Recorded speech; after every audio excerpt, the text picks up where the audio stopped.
there's another kind of instinct that you need to be on the lookout for, and this one is a liar. This one is a saboteur. This one is a backbiter. This is the instinct that says, you've had enough. You've given it your best shot. You can stand down. You can back off. You can rest now. Which sets up this problem for all of us. You're never going to feel like it. It's your job to make yourself do the crap you don't want to do so you can be everything that you're supposed to be. And you're so damn busy waiting to feel like it. And you're never going to. And that's the problem. There are those of you, you're still immature. When your excitement is up, your effort is up. But when your excitement goes down, your effort goes down. For some of you, you're too seasonal. When you're excited, man, you coming to work the first week, the first month, the first 3 months when you got that job, you were excited, and so you was putting forth effort. You on blade. Not you got comfortable. And you're not excited no more. And guess what happened? Your effort has gone down. So do me a favor. Get off of that feeling stuff. Get off your excitement.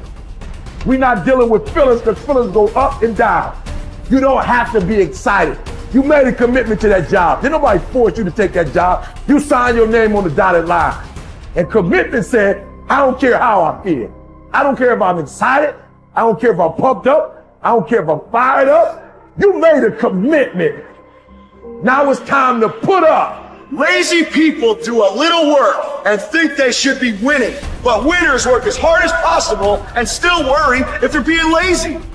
So if you're a winner, you ain't comfortable. Every day I get up and give everything I got to everything I'm a part of simply because this is who I am. Like the only thing I need every day of my life is 86,400 seconds. That's it. Like I don't need some reward. Like the only thing I need is breath in my body and I'm flat out going, get it. A person with passion always stands out. The world is so full of average that once you have passion and a sense of energy in your life, it distinguishes you.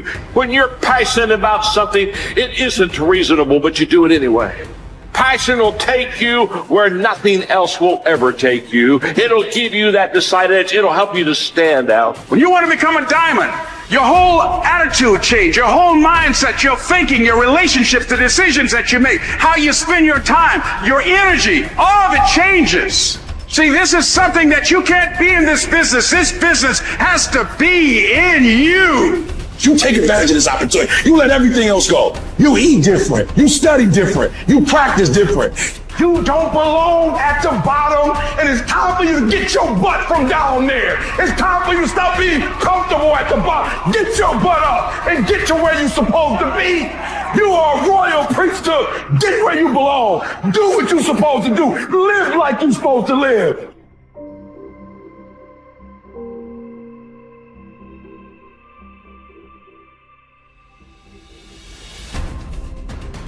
Get better every day. Socrates didn't know much. There wasn't much he held for certain. But he was sure, he said, that we cannot remain as we are. It doesn't matter who you are. It doesn't matter what you've done. Nobody is as good as they could be. Nobody is perfect. Everybody can improve. There are few self-fulfilling prophecies more important or more dangerous than this. If you think you have room to grow, you do, and you will. If you think you're as good as you can be, you're right. You won't get any better. It has been said that Tom Brady, the greatest quarterback in history, the youngest and the oldest to win a Super Bowl, isn't obsessed with winning. That's not what he focuses on. He's obsessed with improving the accuracy of his touchdown passes in the fourth quarter. He's obsessed with getting a little bit faster at releasing the football. He's not willing to stay the same, even though that same is very consistently the best in the league. The process of getting better, that's his drug. That's the dragon he chases. That's how he is able to defy aging and all expectations. The Japanese word for this is kaizen, continual improvement. Always finding something to work on, to make a little progress on. Never being satisfied, always looking to grow. Revolution, transformation, That's what amateurs chase. The pros are after evolution. If the first step is just showing up, committing to doing something each day, then the next step is finding something to focus on getting better at each day. And in this, where cumulative improvement meets compounding returns, we can harness one of the most powerful forces on earth. Think about it. Most people don't even show up. Of the people who do, most don't really push themselves. So to show up and be disciplined about daily improvement. You are the rarest of the rare, and if improvement sounds difficult, how about just making fewer mistakes? This is what Gehrig's manager said about him. The secret to Gehrig's incredible trajectory as an athlete wasn't just his commitment. It was that he never made the same mistake twice. The guy who began his career blowing at least one play per inning improved to one mistake per game, to one per week, to one per month. To err is human. But to err is each day is to become closer to the divine. We not only hold ourselves to a standard, but we ratchet the standard up as we go. Just as with weight training, what we're lifting should be steadily increasing with each subsequent workout. Our unwillingness to be satisfied with our performance, to be done with our progress, is what keeps us from plateauing. It drives us forward. Is it a little discouraging that we never seem to arrive? That our standards rise just out of reach of our abilities? Absolutely not. We move the goalpost so the game doesn't get boring, and more important, so it never ends.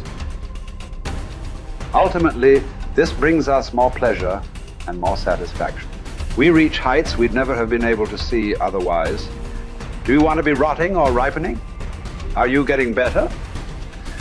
Because if you're not, then you're probably getting worse.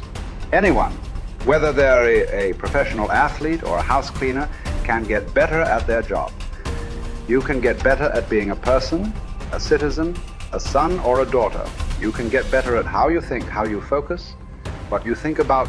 Just as one person delights in improving his farm and another his horse, Epictetus would say, riffing as it happens on Socrates, so I delight in attending to my improvement day by day. He said this as a man who clawed his way out of slavery. He said this from exile. He said this as one of the wisest men in the ancient world.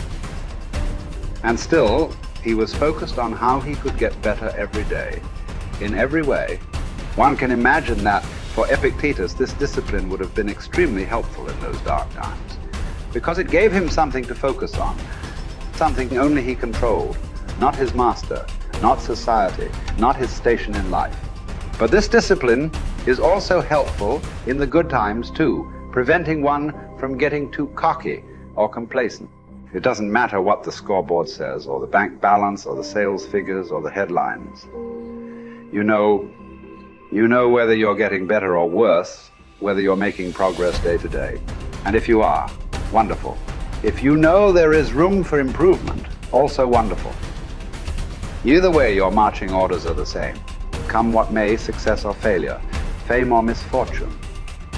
A focus on progress lets us look ourselves in the mirror with pride and ignore all the commotion in the background. It's the journey of a lifetime. In fact, that's the way to think about all of this. How much progress could you make if you made just a little each day over the course of an entire life?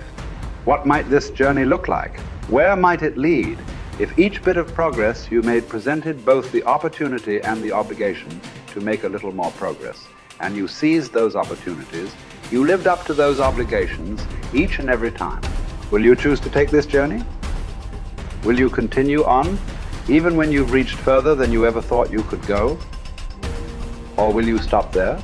Are you going to keep practicing? Or have you decided that this is good enough? That you're good enough? Will you remain as you are? Or become what you're capable of? Because once you stop getting better, there's only one direction to go. Do the best you can. The Emperor says in Marguerite Yourcenar's beautiful novel Memoirs of Hadrian. Do it over again. Then still improve, even if ever so slightly, those retouches. It's a beautiful irony. You're never content with your progress, and yet you're always content. Because you're making progress. What does it mean to live an infinite life? Clearly, our lives are finite. We're born, we die, we come, we go. But life is infinite. The game of life will continue with us or without us. Which means every single one of us has a choice. We don't get to choose the nature of the game. Life is infinite. We don't even get to choose if we want to play in the game or not. Once you're born, you're in it. We get one choice. Do you want to play with a finite mindset, or do you want to play with an infinite mindset? To play with a finite mindset means waking up every day and say, I'm going to be the best, I'm going to be better than everybody else, I'm going to accumulate more power, more responsibility, more money, whatever it is, whatever your metric is, I'm going to get more than anybody else. Me. And when you die, you take none of it with you. Or we can choose to live our lives with an infinite mindset, which means I'm going to leave this world, this school, in better shape than I found it. It means I'm going to devote my life to see that those around me rise. And we know that we're living with an infinite mindset because our obsession is seeing that we have an impact on the lives of the people around us. We've all had teachers, and some of you are those teachers, where 20 or 30 years from now, I can go to one of your students and say, you're a remarkable human being, you've accomplished so much in your life. How did you become the person you are today? And they will tell me your name. We all remember the teacher who believed in us. We all remember the teacher who had our backs. We all remember the teacher who saw something in us that nobody else saw. We've forgotten all the others, but we remember those couple. And that's what it means to live with an infinite mindset. It means we divert ourselves to that mindset for everyone in our lives. That other teachers will say that about us. Other principals will say that about us. Other students will say that about us. Our friends will say that about us. I am who I am today because of you, and I will commit to live the same life that you taught me how to live. And you will literally live on beyond your own lifestyle, your own lifetime. That when you're gone, others will carry your work for you. This is what it means to live an infinite life, and it is just a choice. Nobody changes until they change their energy. When you change your energy, you change your life. It's the way it is. When you stop using your enemy to reaffirm your addiction to hatred, when you stop using your best friend to reaffirm your addiction to suffering, when you stop using your Facebook to reaffirm your addiction to insecurity, when you stop that whole process and you start going inward and you're no longer relying on those outer things to create those emotions, and you start creating those inner emotional states, you start changing your energy. Now, whatever is no longer a vibrational match between you and that past, present reality is going to fall away. Right. They're just going to spiral out. You're no longer putting your attention on them. In other words, the stronger the emotion you feel with some problem in your life, the more you give it your attention. Where you place your attention is where you place your energy. You're giving your power away, your life force. Yeah. Lower the volumes of that emotion, you take your attention off that person, you're calling energy back to you. Yeah. And you're building your own electromagnetic field. We've seen the evidence of that in many events, because when people start overcoming themselves, the first day, not always, but the energy of the room will drop. Why? Because they're drawing from the field to build their own field. Now when they build their own field the next day and the fields start interfering with the people next to them, whoop, the energy in the room just keeps going up. So now there's no longer a vibrational match between you and your coworker. Be prepared, because that old known thing is going to fall away because you're no longer emotionally and energetically connected to it. So then when you get in that state, it's not a time to try to put it back together, because at the same time these things are unraveling and they're moving towards chaos, and chaos is just unpredictable order. Right. It's novelty, the newness of an experience that you can't predict is chaos. If you apply the formula, and all potentials in the quantum field exist as electromagnetic potentials. They are possibilities. When they begin to synchronize coherently, your brain and heart, you got a strong Wi-Fi signal, because now you're putting out a very laser coherent signal. Right. When there's a synchronization between your energy and that potential that exists in the future, but it really exists in the present moment, because that's where they exist in the quantum. Now,